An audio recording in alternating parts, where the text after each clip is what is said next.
buenas tardes a todos los participantes, pidiendo disculpas por estas fallas tecnológicas. Desde la unidad de telesalud del Instituto Nacional de Salud del Niño les damos la bienvenida. Ahora tenemos una nueva telecapacitación importantísima a cargo de la doctora Juliana Uribe Godoy, médico especialista que labora en el servicio de cardiología de nuestro instituto, quien tratará el tema, segundo tema en realidad, de cardiopatías críticas del recién nacido. El tema es transposición de grandes vasos. Con ustedes, la doctora Uribe. Buenos días con todos. Soy la doctora Juliana Uribe Godoy, cardióloga pediatra que trabaja en el área de cardiología del Instituto Nacional de Salud del Niño. Disculpen por los inconvenientes del audio. Vamos a volver a empezar la exposición para que pueda ser mejor entendible. El tema que vamos a tratar el día de hoy va a ser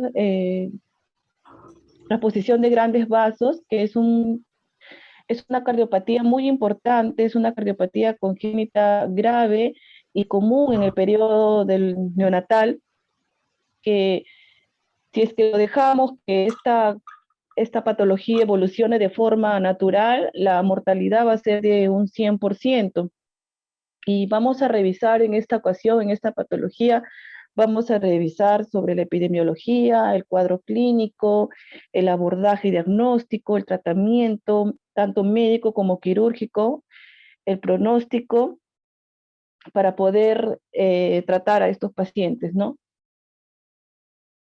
En la transposición de grandes vasos, acá estoy mostrando en la imagen un corazón normal y el corazón de la transposición de grandes vasos. Vemos que en el corazón normal vemos una aurícula morfológicamente derecha conectada a su ventrículo morfológicamente derecho. Va a nacer la arteria pulmonar, ¿no? Como acá, perdón.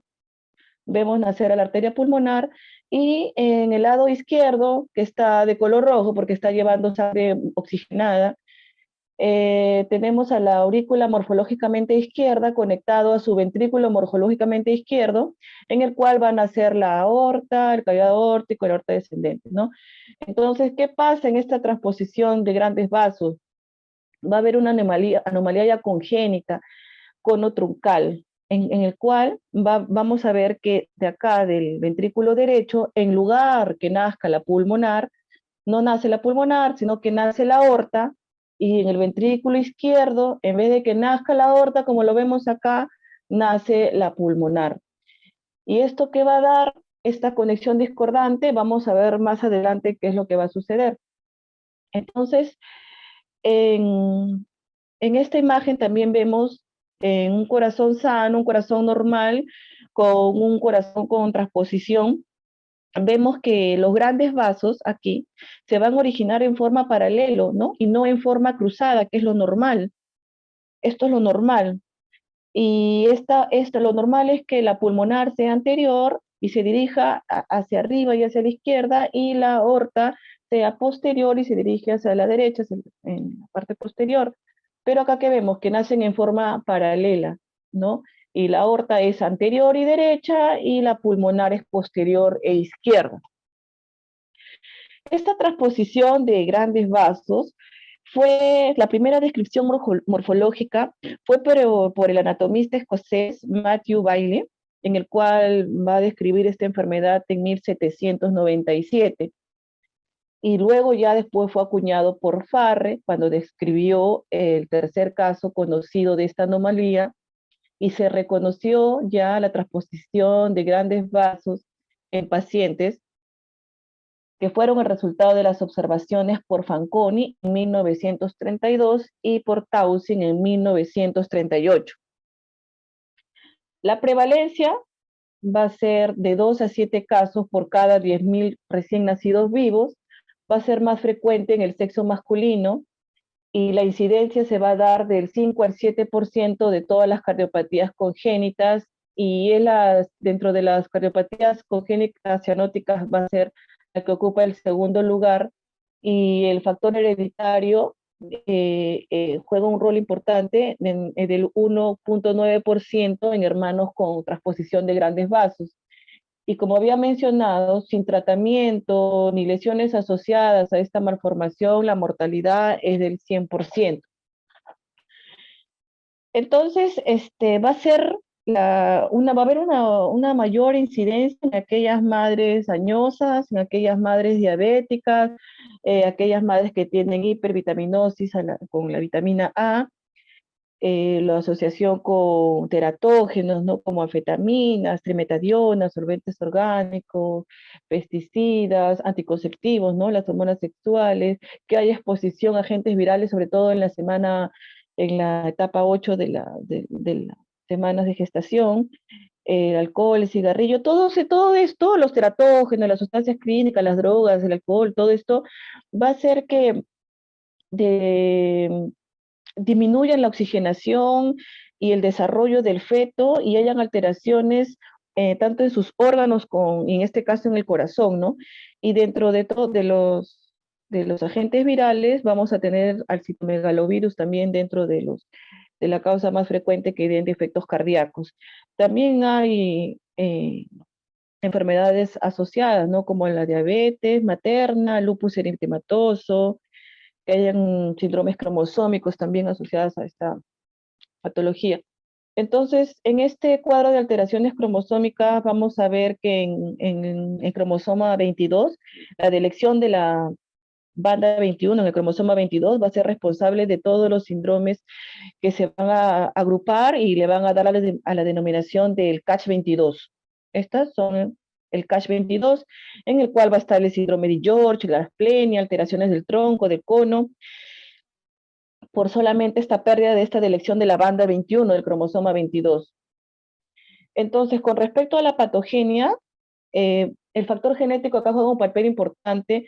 Está involucrado acá lo que es el gen nodal, que va a dar el inicio y el mantenimiento de lo que es la línea primitiva. Este gen nodal va a dar lo que es la lateralidad derecha e izquierda, ¿no? Más que todo, se va a ubicar en lo que es la parte izquierda del corazón. Va a aparecer cuando la línea primitiva y las células del nodo primitivo de esta misma línea van a secretar lo que es el FGF, que es el factor de crecimiento de trofoblasto, que es lo que va a inducir a la expresión nodal, y a la vez, que da la expresión nodal, a la vez va a dar a lo que en el mesodermo lateral, el FT2 y el PIT2, que son una secuencia responsable de la lateralidad izquierda, del lado izquierdo del corazón, ¿no? Como el corazón, el estómago, el primordio intestinal. Entonces, todo esto es lo que va a ser en lo que es la parte genética. Y hablando de lo que es la embriogénesis, como hemos mencionado, que se debe al defecto del tronco conal, que no va a dar ese giro normal que dan en la etapa embrionaria en el corazón, sino que se va a dar paralelo, ¿no? ¿Y cómo se va a dar? Tenemos acá la asa cardíaca, este es el asa cardíaca, que se va a dar, acá está lo que es el tronco arterioso, el infundíbulo, el bulbo cordis, el ventrículo primitivo. Entonces, en un momento de la evolución del embrión se va a torcer en forma de asa, así, o de U, ¿no? De asa o de U, acá como se puede apreciar, en el cual el bulbo cordis, el bulbo cordis, va a estar acá en el lado derecho y el ventrículo primitivo va a quedar en el lado izquierdo. Y todo esto de acá, esta línea pespunteada, como vamos a ver acá, va a ser lo que es la cavidad pericárdica, ¿no? Entonces acá lo vemos que es el tubo, que está primero fuera de la cavidad pericárdica, y al hacerse en forma de asa, de U, ya queda dentro de la cavidad, y esto se inicia aproximadamente en la tercera semana de vida, durante el periodo somático, ¿no? Y se concluye hasta el primer mes. Se va a dar lo que es el esbozo cardíaco, que se va a mantener como un órgano tubular no tabicado, ¿no? Los tabiques no tabicado, pero que va a estar dado por sus 6 segmentos: el seno venoso, la aurícula, la proámpula, metámpula, el bulbo, el tronco arterial, y en esas 2 semanas siguientes van a ya aparecer las estructuras septales, y se van a formar un sistema discontinuo en el cual ya el corazón esté parcialmente tabicado. Entonces, ya hacia el final de la cuarta semana, vamos a ver que recibe el flujo venoso por su polo caudal y va a comenzar a bombear la sangre en su primer arco aórtico hacia la aorta dorsal de su polo craneal.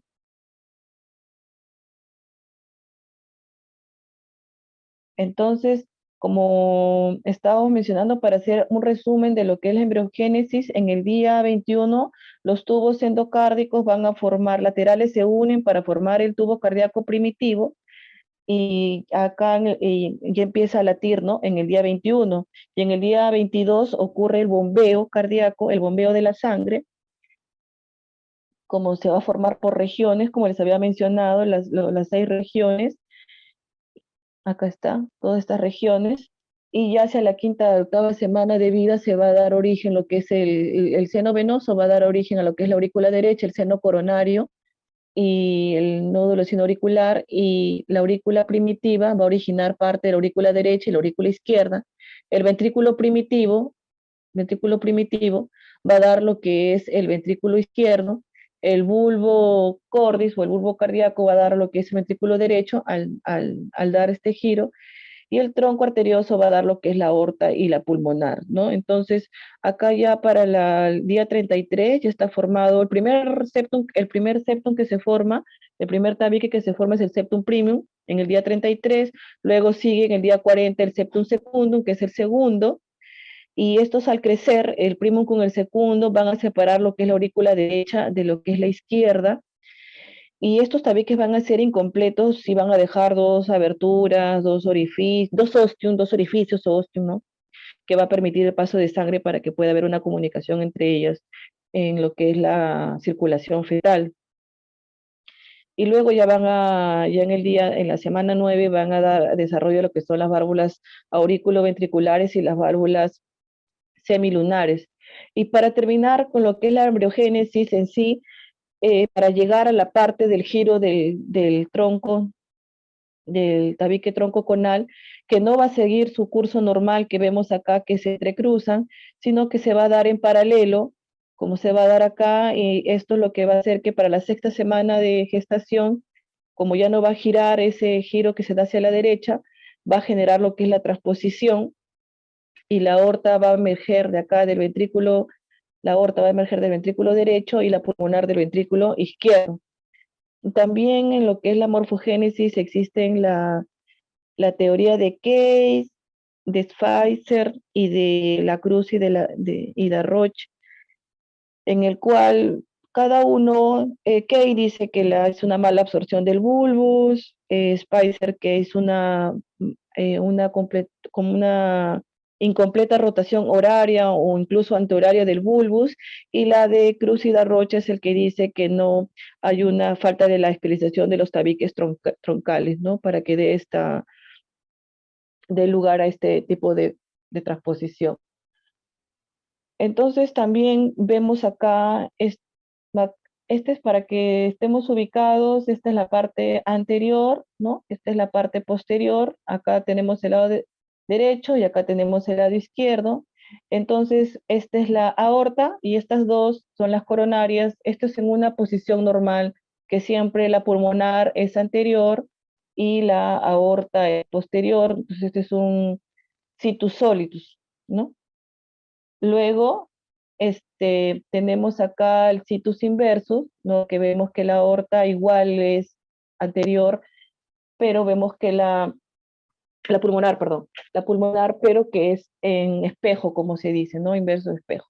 Y acá es la transposición, ¿no? Cuando vemos que en lugar de que la aorta esté posterior, vemos que la aorta está hacia adelante y la pulmonar se encuentra hacia atrás.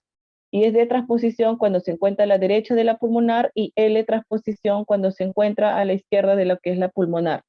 No es solamente para tener conocimientos de la orientación de las grandes arterias. Es en lo que es la D y la L, es una variación. La D es la variación más común, que D porque se coloca a la derecha y al frente de la arteria pulmonar, pero igual surge del ventrículo derecho, ¿no? En lugar del ventrículo izquierdo. Y la L es la variación menos frecuente, en el cual la aorta está posicionada hacia la izquierda del corazón y al frente de la pulmonar, ¿no? Entonces, bueno, acá fisiológicamente, para hablar dentro de lo normal, vemos aquí, ¿no? La circulación normal del corazón.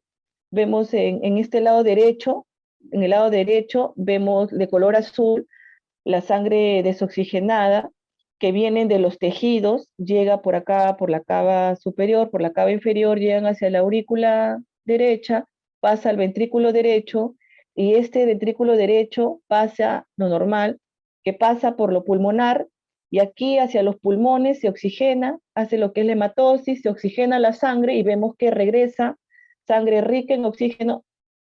A ver, estoy bien. Sangre rica en oxígeno que ingresa por la aurícula izquierda hacia el ventrículo izquierdo y esta hacia la aorta, ¿no? Que da toda la circulación sistémica. Vemos acá dos circulaciones, circulación mayor y circulación menor, ¿no? Estas dos circulaciones, la circulación mayor o sistémica, mejor si de circulación sistémica y la circulación pulmonar, estas se comunican, ¿no? Por todo esto que hemos mencionado, por esta anatomía. Pero ¿qué pasa en una transposición? Acá esta es la forma normal en el cual esta es la pulmonar y esta es la aorta, se cruzan y hay una comunicación de la que es la sistémica con la pulmonar.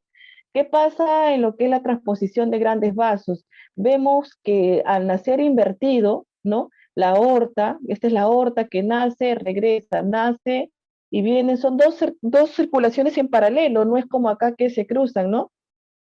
Que se conectan, que se intercambian, que se oxigenan, no. Entonces vemos que acá la aorta va a llevar a todos los tejidos, a todos los tejidos, va a llevar una sangre desoxigenada, es por eso que el niño va a lucir cianótico, ¿no? Y lo único, y acá por el otro lado, la pulmonar solamente va a girar a que se oxigene el pulmón, regrese y se recircule. Y esto, así, esto no es compatible con la vida. Para que un niño nazca es por la persistencia, por el ductus, el conducto arterioso. Entonces, ¿qué va a hacer? Que por ahí pase un poquito de esta sangre oxigenada y por eso está viviendo nada más el niño, pero es un niño que luce mal, que luce cianótico, como vamos a ver más adelante, ¿no? Pero quería que me entiendan en lo que es la circulación, al haber este cruce, esta alteración, esta transposición de las arterias, cómo va a afectar en lo que es la circulación normal del corazón, ¿no? A ver, avanza. Ya. Entonces acá, para seguir con la fisiopatología, mire, vemos el corazón del lado derecho que está con la sangre desoxigenada, pero que con este mecanismo llega a los pulmones y regresa y se comunica, hace su oxigenación y regresa, ¿no? Y sale por la aorta. Entonces, dos circulaciones, la pulmonar y sistémica, que se comunican entre sí. ¿Qué pasa acá? Acá les estaba diciendo que el llevar la aorta, la sangre desoxigenada, y la pulmonar, la sangre oxigenada, el único shunt que que se van a comunicar va a ser el ductus, también puede haber un CIA, puede haber un CIB, eso lo vamos a ver más adelante, las formas de presentación de esta transposición, ¿no? Pero es por lo único que está viviendo el niño, por esos shunt que van a permitir que estas dos circulaciones se puedan comunicar, tanto por un CIA, por un CIB o por un PCA, ¿no? Que es la persistencia del ductus entre la aorta y la pulmonar.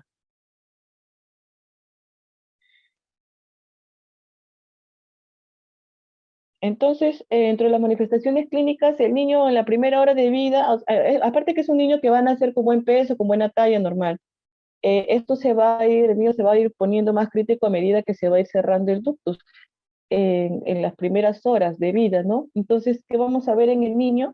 Una cianosis severa y progresiva desde el nacimiento, o sea, va a ir empeorando, se va a asociar a hipoxia, acidosis metabólica, hipotermia, hay un gran deterioro clínico, ¿no? Con el cierre del ductus. Y si esto no se da un tratamiento temprano, la mortalidad es altísima. Entonces, lo que podemos ver son taquicardia, taquimia, galope, patomegalia, anasarca, depende si es que se acompaña de CIB, si es que hay estenosis de la pulmonar, podemos escuchar también los soplos, y va a haber una deformidad precordial por abombamiento, por la dilatación del ventrículo derecho, ¿no? Que está recibiendo la mayor carga de la circulación. Como les estaba diciendo, entonces, acá se ha borrado, es, la forma de presentación es la posición de grandes arterias con septum íntegro, ¿no? Ahí me faltó la I, septum íntegro, o sea, todo está cerrado, o sea, ese es el peor. Hay asociada C y B también, acá, hay asociada C y B, hay asociada con C y B y estenosis pulmonar, y también hay un septum con septum íntegro y aparte estenosis pulmonar, ¿no? Entonces cada uno va a tener sus formas de presentación. Entonces, las lesiones se va a dar de acuerdo acá está lo que les estaba diciendo, ¿no? Para que pueda haber una comunicación entre estas dos circulaciones, tiene que estar, acá está el PSA más claro, o tiene que haber un PSA, o un CIA, o un CIB, para que pueda haber esos chants, ¿no? Entonces,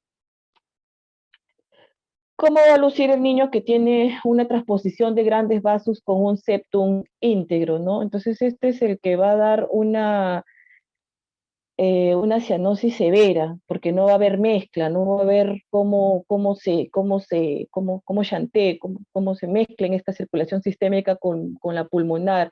Esto mientras que el PCA, mientras que el niño va respirando, el PCA se va cerrando y el niño se va haciendo más crítico porque él es dependiente de ese ductus, ¿no? Si ese ductus se cierra, ese niño se muere. Entonces tiene que haber una conexión entre esos dos circuitos, tanto auricular o ventricular para que sea compatible, ¿no? Con la vida.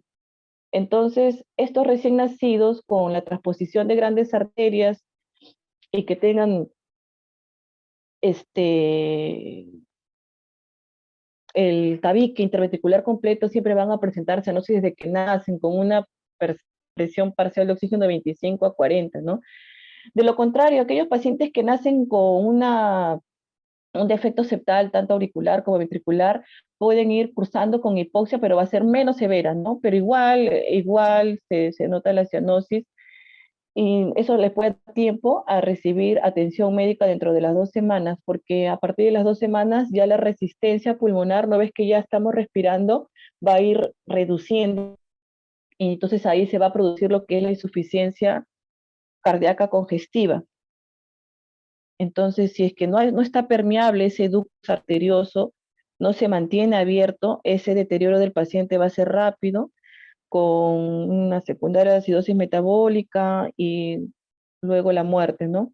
Entonces, acá vemos a un paciente cianótico, hipoxémico, de por sí la hipoxia, por si están en un lugar lejos y no tienen un AGA, eso lleva a una acidosis metabólica, el paciente va a estar polimnéico, va a lucir mal, ¿no? Va a haber un precordio hiperdinámico, en el caso hay un CIB grande. Entonces, si es que en el caso el paciente ya tenga CIB, ya hay una comunicación a nivel de los ventrículos, entonces va a haber una sobrecirculación pulmonar, lo que va a dar una insuficiencia cardíaca a medida que van disminuyendo la resistencia vascular pulmonar, ¿no? Y eso se va a manifestar mediante taquimia, polimia, y ya si el paciente presenta, además del CIB, presenta obstrucción de salida del ventrículo izquierdo, va a producir una ya cianosis, ¿no? Por esa obstrucción, no está permitiendo que salga, ya la cianosis va a ser más severa. Claro, va a ser dependiendo del grado de obstrucción también. Entonces, en una placa de tórax, vamos a ver una cardiomegalia marcada, como vemos acá, vemos una cardiomegalia, vamos a ver una silueta ovoide en forma de huevo, va a haber acá hiperaflujo pulmonar, va a haber pedículo vascular estrecho, el mediastino estrecho. Acá vamos a ver la imagen, el huevo, ¿no? Nos imaginamos. Y esta imagen ovoide con un pedículo estrecho va a ser por la relación anteroposterior de los grandes vasos. Entonces, ¿qué vamos a ver en un electrocardiograma? En el electrocardiograma va a haber una desviación del eje a la derecha, ¿no? O sea, va a ser más o menos de entre 90 a 200 grados, pero va a haber hipertrofia de ventrículo derecho, que en los primeros días, acá, los voltajes en esta etapa neonatal puede ser en los primeros días normal, ¿no? La hipertrofia del ventrículo derecho, pero pasado los 3 días de vida, acá en B1 tenemos que está la onda R, B1, B2, vemos que las R son prominentes, pero pasando los 3 días de vida podemos ver que la onda T es positiva en B1 y eso puede ser indicio que sea hipertrofia del ventrículo derecho, ¿no? Y también, porque, ¿qué pasa? A partir de del tercer día de vida y la primera semana se observan ondas T negativas en la transposición de grandes vasos. Lo normal, eh, porque, porque como hay una expresión de sobrecarga de ventrículo derecho, en lo que es la transposición de grandes vasos permanece positiva, ¿no? A medida que va cayendo la presión del ventrículo izquierdo, se va a manifestar lo que es la hipertrofia del ventrículo derecho. Si es que hay un CIB, va a haber lo que es una hipertrofia biventricular, y si es que también hay vasculopatía obstructiva de la pulmonar, van a dar una hipertrofia del ventrículo izquierdo, y también puede haber una hipertrofia de la aurícula derecha. Entonces, este ecocardiograma, según la guía europea, este es un ecocardiograma pero fetal que se recomienda hacer a partir de las 18 y 22 semanas de vida, que es es una de las herramientas que es un diagnóstico fetal esta transposición, y acá pues se permite establecer, ¿no? Que una conexión atrioventricular que está discordante, luego el atrioventricular está concordante, pero ver la salida de los grandes vasos que están acuerdos con estas, ¿no? Por ejemplo, vemos un ventrículo anterior de morfología derecha y que va a salir un vaso que no se bifurca, o sea, que no es la pulmonar que sale del ventrículo derecho. Al contrario, vemos de un ventrículo posterior izquierdo, vemos salir un vaso que se bifurca, o sea, la pulmonar.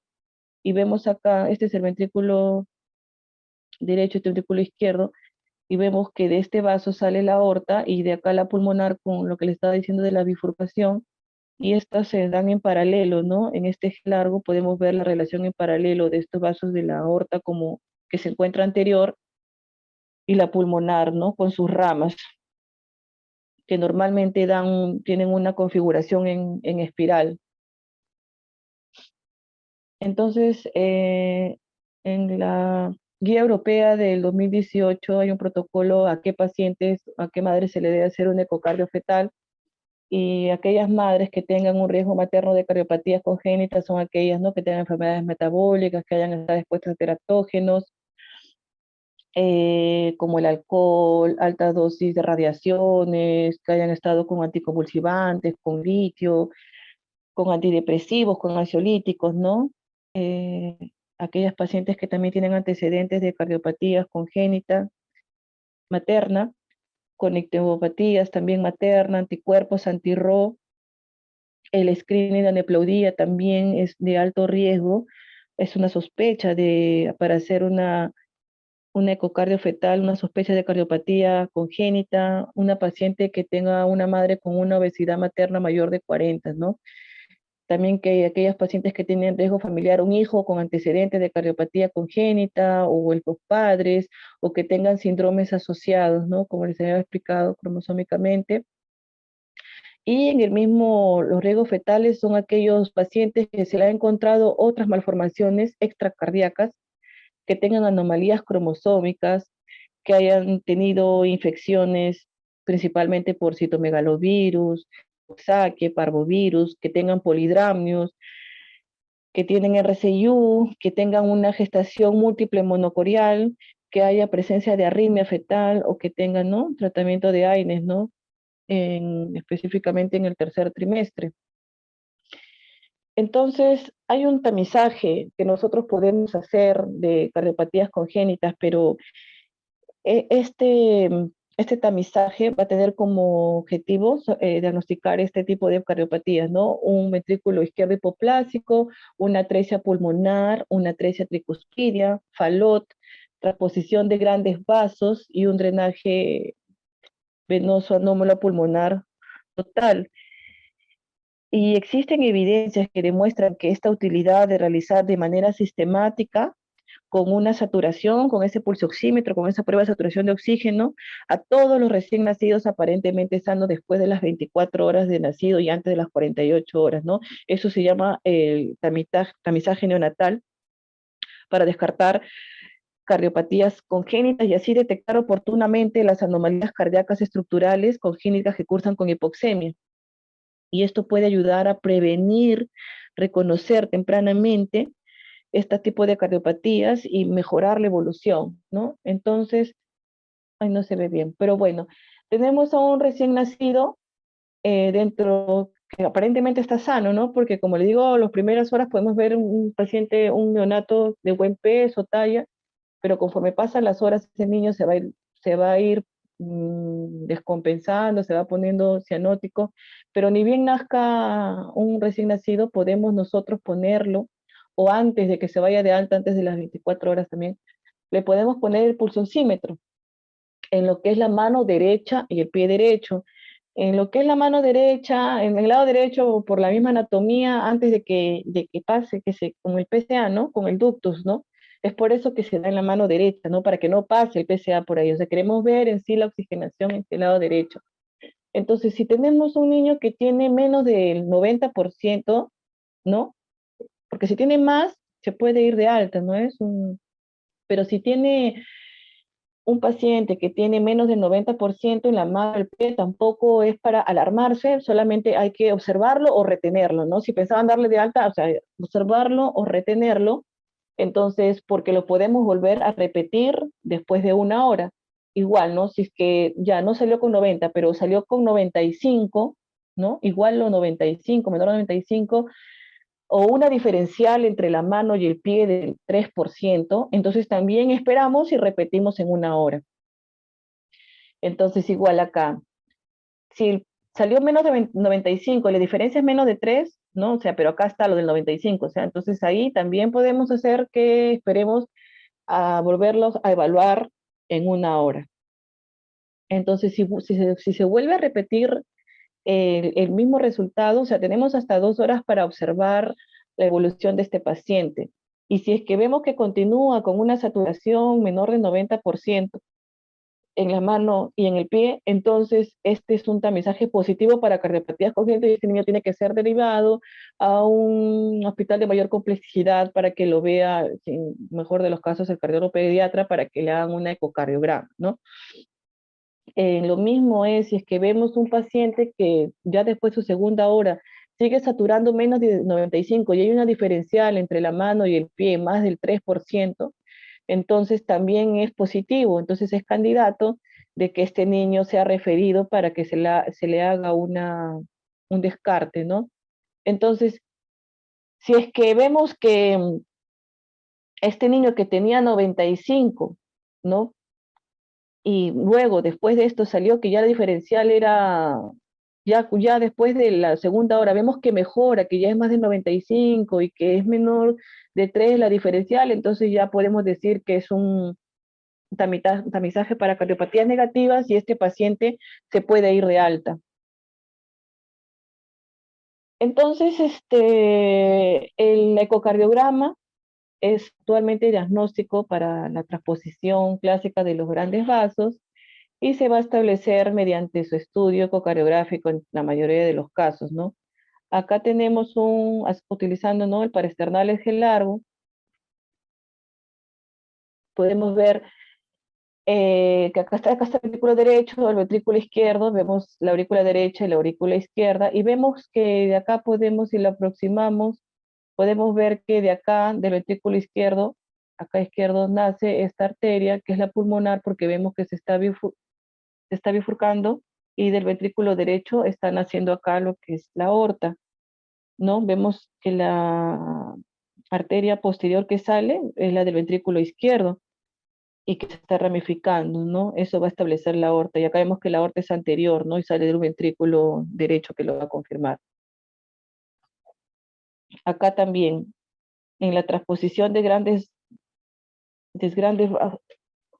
vasos en una vista frontal subsifoidea, podemos ver el diagnóstico de la transposición, y acá podemos ver entonces en un eje subcostal o sifoideo, podemos podemos ver la relación. Esto es solo que es los ventrículos. Podemos ver la relación con los ventrículos con los grandes vasos y posteriormente vamos a ver que el ventrículo izquierdo se puede observar la relación con acá con la arteria pulmonar. Acá, con la pulmonar, ¿no? Y acá, si es que anteriorizamos para ver el ventrículo derecho, vamos a ver la salida de un vaso que no se va a bifurcar, ¿no? Acá, con la aorta, ¿no? ¿Qué es la aorta? Perdón. Del mismo modo, vemos acá que las arterias van a surgir en paralelo, acá, y que nacen de estos dos ventrículos. Entonces, si es que vamos acá, mire, acá tenemos lo que es el ventrículo derecho, el ventrículo izquierdo, vemos acá la arteria pulmonar, porque vemos que se ramifica para su lado derecho, izquierdo, para dar del tronco de la pulmonar, vemos que va a dar pase a lo que es este es el tronco, vamos a ver que se va hacia la rama de lo que son las pulmonares, y acá vemos que del ventrículo derecho van a ser lo que es la aorta, ¿no? Entonces, luego acá también vemos la relación en paralelo que se encuentra entre entre la aorta y la arteria pulmonar, ¿no? Y acá vamos a demostrar que igual, ¿no? Como está en paralelo y no está en lo que es cruzado. Entonces, la historia natural de esta enfermedad, si es que no se da ningún tipo de tratamiento, es 100% mortal, porque esta enfermedad va a dar hipoxia progresiva, con acidosis metabólica, insuficiencia cardíaca y va a resultar en muerte durante el periodo neonatal.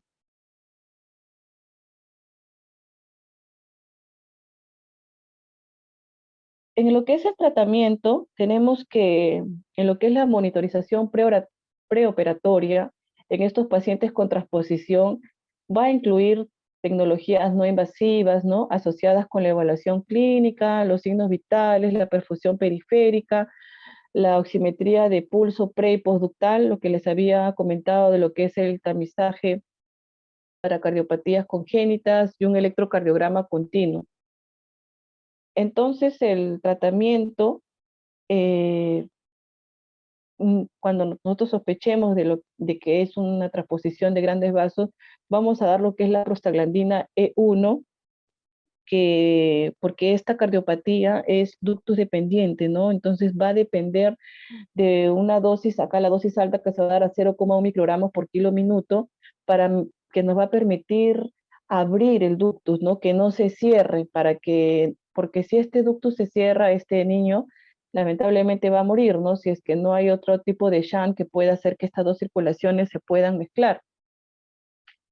Entonces, ¿qué pasa si tengo un paciente que, a pesar de que le doy prostaglandina, ¿no? A pesar que le doy prostaglandina para abrir el ductus, mi paciente sigue inestable, desatura, su lactato está en aumento, su fracción de oxígeno está por debajo de 40, a pesar de muchos manejos del ventilador mecánico, de que esté sedado, no se logra estabilizar. Entonces, debemos valorar hacerle una atrioseptostomía auricular, ¿no? Que va a permitir una adecuada mezcla entre estas dos circulaciones.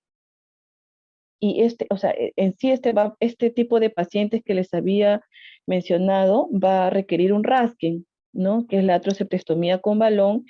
Y esto fue,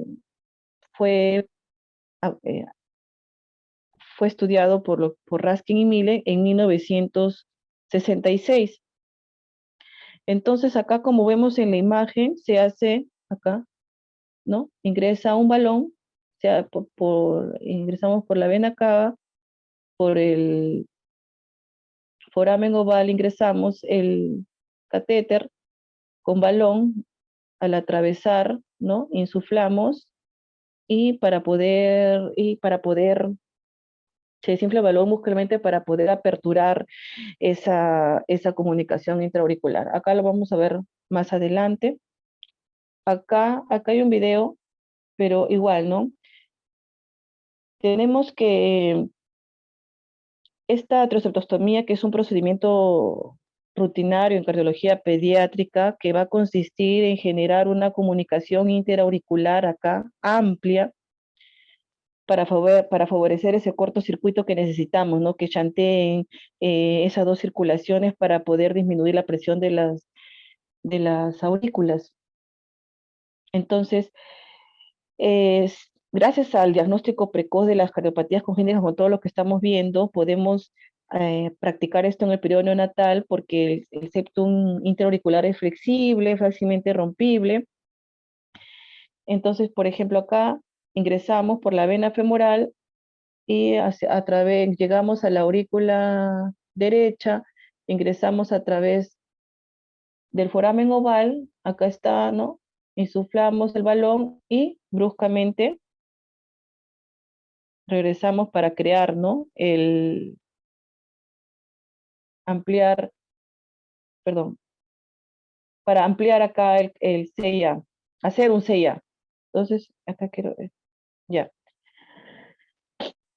¿Dónde se hace este tipo de procedimiento? Se puede hacer en una sala de hemodinámica, como en este caso, como en este video que les estoy presentando, mediante una fluoroscopía, o se puede hacer también en la sala, en la cama, en la UCI, con una ecocardioguía, ¿no? Entonces, ahí vemos que el paciente, entramos ahí, se accede por la aurícula izquierda mediante una punción percutánea por la vena femoral, ingresamos a la vena cava inferior, a la aurícula, ahí, a la aurícula derecha, al foramen oval y hacia la aurícula izquierda. Acá tengo otro video.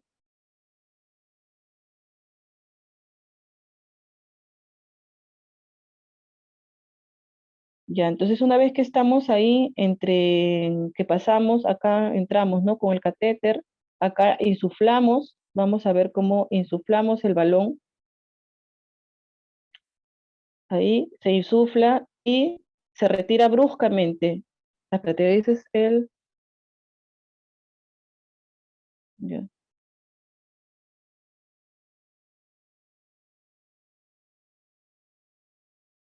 ya está insuflado y se retira bruscamente para generar para agrandar, ¿no? Esa comunicación del tabique interauricular. Ese es lo que es el rasking. Nosotros al hacer este tipo de procedimientos se va a evidenciar una mejoría inmediata, ¿no? Tanto en la saturación como en el estado hemodinámico del paciente. Ya va a haber, el lactato va a empezar a disminuir, va a mejorar la diuresis del paciente, o sea, hay una mejoría en cuanto a la inestabilidad, a la estabilidad hemodinámica. Entonces, también luego de que hemos hecho el rasking, es importante también mantener un nivel de hemoglobina de 15 gramos por decilitro, se va a considerar un nivel óptimo. También esta manipulación preoperatoria de la mezcla y otros factores van a contribuir a que este nivel de saturación mejore de un 75-85%. Entonces, todas estas medidas que vamos a tomar van a mejorar el nivel de saturación sistémica de oxígeno y el suministro de oxígeno a nivel tisular. Entonces, tenemos la prostaglandina. ¿La prostaglandina para qué? Para mantener la permeabilidad ductal, el rasking para aumentar la mezcla intercirculatoria, las circulaciones mayor y menor, que haya una hiperventilación leve, ¿no? Ahí con un ventilador mecánico, si es que es de acuerdo a cómo evoluciona el paciente, ¿no? Aumentando la fracción de oxígeno inspirado. ¿Para qué? Para reducir el flujo pulmonar, la resistencia vascular pulmonar y aumentar el flujo pulmonar. O sea, queremos reducir la resistencia, ¿no? Para aumentar el flujo pulmonar. El TI tenemos otra medida que permite aumentar el nivel de oxígeno sistémico y tisular, es también tratar la anemia. ¿Para qué? Para aumentar la carga de oxígeno, sedar al paciente, disminuir el consumo de oxígeno. En algunos casos también podemos darle soporte inotrópico para aumentar el gasto cardíaco y suministro de oxígeno. Todas las medidas que hemos hecho es hasta que el paciente pueda entrar a sala, porque el tratamiento de la transposición de grandes vasos es quirúrgico. Todo lo que hemos hecho es para mantener al paciente, para disminuir su resistencia, para mejorar su oxigenación, todo. Pero el tratamiento es quirúrgico. Pero lo más importante es que este tratamiento no se va a dar en cualquier día o al mes o a los 2 meses. Se debe realizar dentro de las 2 a las 3 semanas de vida, lo más antes posible. ¿Por qué? Porque a medida que va pasando, a partir de la segunda semana, ¿qué pasa? Que va a haber una caída de la presión pulmonar, ¿no? Porque nosotros nacemos y están elevadas las presiones por el hecho de que, por los pulmones, ¿no? O sea, en la circulación fetal no hay oxígeno, entonces cuando nacemos todas esas presiones pulmonares, las resistencias están aumentadas. Entonces el paciente, uno se va adaptando y esa resistencia ya no hay, va cayendo, ¿no? A partir de la segunda semana. Entonces, ¿qué va a pasar? La masa ventricular izquierda, porque normalmente eh, la aorta que sale del ventrículo izquierdo, como está llevando la mayor circulación, la masa ventricular ahí aumenta, ¿no? Pero como acá está al revés, entonces esta masa ventricular, si no se opera de inmediato, va a involucionar, ¿no? Entonces ya no se va a adaptar, ¿no? Va a ser un ventrículo delgado, un ventrículo que no se va a poder adaptar cuando se haga la operación y se redistribuya de nuevo, que la aorta tiene que pasar hacia el lado izquierdo. Ese ventrículo no va a estar preparado para que pueda mandar toda esa sangre a la circulación mayor, ¿no? Entonces el ventrículo izquierdo tiene que tener un grosor normal porque va a comenzar a disminuir su tamaño en las pocas semanas de vida, ¿no? Entonces, cuando pasa de este límite de las 3 semanas, ya va a tener una pared relativamente delgada. Entonces, es por eso que todas estas medidas que estamos haciendo es solamente para preparar al paciente hasta que sea operado. Y es por eso del tamizaje, todo lo que se está diciendo para poder diagnosticar lo antes posible y el niño pueda llegar a tiempo a un centro de mayor complejidad y pueda ser operado, ¿no? Porque después de estas 2 semanas ya las posibilidades son mínimas o se tiene que hacer otro tipo de cirugías para preparar al corazón, para mejorar la, con- las paredes del ventrículo izquierdo, ¿no? Bueno, todo eso vamos a verlo más adelante. Entonces, acá en sí la idea no es que se sepan los nombres o las cirugías, pero tenemos que saber en sí el tratamiento quirúrgico que se va a dar, ¿no? Entonces, primero saber que el rasking no es el tratamiento, el rasking, la atrocepectomía no es el tratamiento definitivo, solamente el rasking es para estabilizar al paciente, ¿no? Nada más. El tratamiento es quirúrgico. Entonces, esta cirugía ha ido evolucionando, ¿ya? Porque en 1969 se hacía esta cirugía que era el switch atrial. Se llama Mustard y Seni denominados por los cirujanos. Entonces, en esa época, en 1965, que ellos inventaron unas correcciones fisiológicas que era para derivar, ¿no? Para redirigir la sangre desaturada hacia el ventrículo izquierdo y la oxigenada al ventrículo derecho, donde nacía la aorta. Pero esto traía complicaciones, traía más riesgo de mortalidad posoperatorias, traía arritmias. Entonces, se descubrió lo que es esta cirugía, el switch arterial, que es de Yaten, ¿no? Que fue en 1975. Y esta es la técnica más utilizada, en el cual acá se intercambia, ¿no? O sea, vemos que acá ya ahora sí está la pulmonar en el lado derecho y la aorta en la pulmonar, que es cambiar quirúrgicamente, ¿no? Y los vasos, y hay una supervivencia de 10 a 15 años que mejora, ¿no? Y también disminuye bastante la mortalidad. Entonces acá tenemos lo que es la cirugía de CENIC, que en sí se crean baffles atriales, ¿no? Que son para redireccionar el flujo, ¿no? Para crear una separación venosa pulmonar. Acá también tenemos el Mustar, que es una variante del Xenen, es similar, solamente que va a utilizar acá un material aditivo, que es para crear los baffles, un parche pericárdico de material sintético, ¿no? Para formar esa separación interauricular. Y ella tiene que es la que se utiliza en la actualidad en la transposición de grandes vasos con septum íntegro, en el cual se va a seccionar los vasos, ¿no? Acá se seccionan los vasos, se hace la translocación de las coronarias también y se reimplantan los vasos con acá las coronarias, se reimplantan y se reimplantan los vasos con sus ventrículos concordantes. Y en Rastelli esta técnica se utiliza cuando es una transposición de grandes vasos más obstrucción de salida del ventrículo derecho y que consiste en colocar un parche deflector interventricular que conecta el ventrículo izquierdo a la aorta a través de un CIB y se coloca un conducto entre el ventrículo derecho y la arteria pulmonar para restablecer el flujo sanguíneo pulmonar. Esto igual es una colocación, pues, se coloca una separación intracardíaca para dirigir la sangre del ventrículo izquierdo hasta la aorta, así como un conducto extracardíaco para restablecer la continuidad entre el ventrículo, acá está, entre el ventrículo, acá, conducto extracardíaco acá está, para redistribuir la la continuidad entre el ventrículo derecho y la arteria pulmonar, ¿no? Entonces es la tunelización del septum interventricular con un tubo de ventrículo derecho hacia la pulmonar. Entonces, para terminar,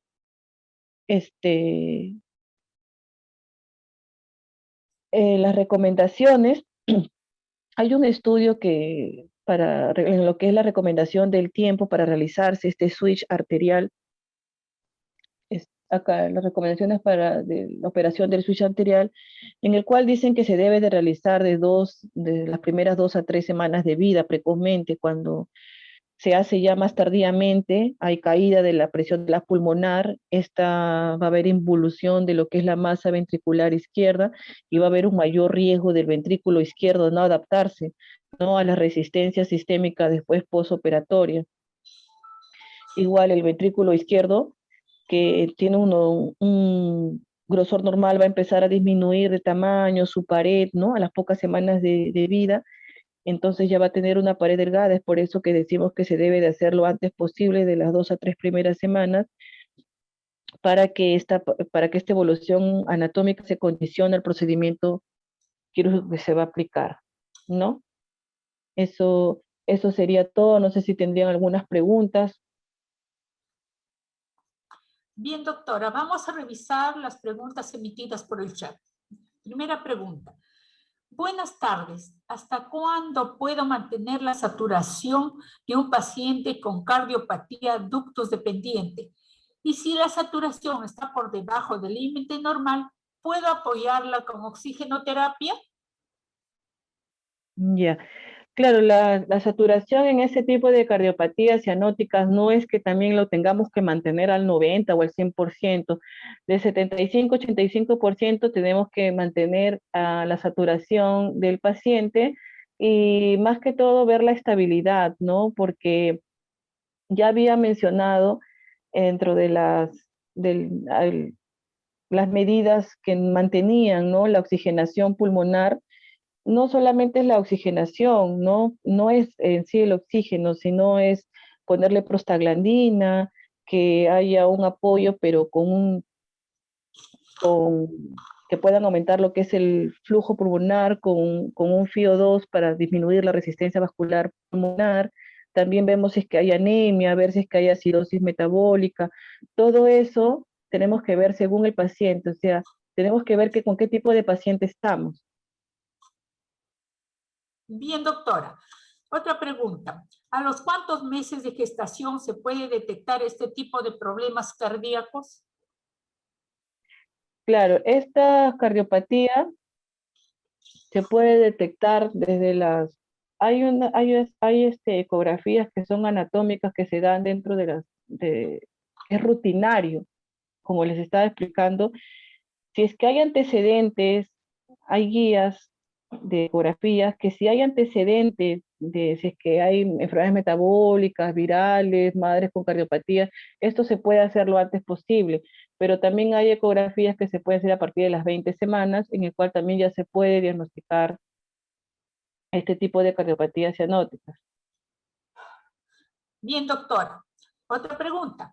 ¿Cuál es la expectativa de vida post intervenciones quirúrgicas? Sí, un paciente con la expectativa de vida se da, o sea, se ha visto que de 10 a 15 años post cirugía, la mortalidad es bajísima, ¿no? Ya después de eso tenemos que ir controlando a los pacientes por la misma cirugía, que no hayan arritmias, que no hayan otro tipo de... O sea, estos pacientes tienen que ser controlados para mejorar la expectativa de vida. Bien, doctora. En el futuro, ¿hay problemas neurológicos por mala irrigación cerebral? Claro, o sea, de todas maneras esta hipoxia, ¿no? Porque es un paciente que está hipóxico, estas secuelas se pueden dar, pero no es un patrón que tenga que seguir, que todos van a quedar, por ejemplo, ¿no?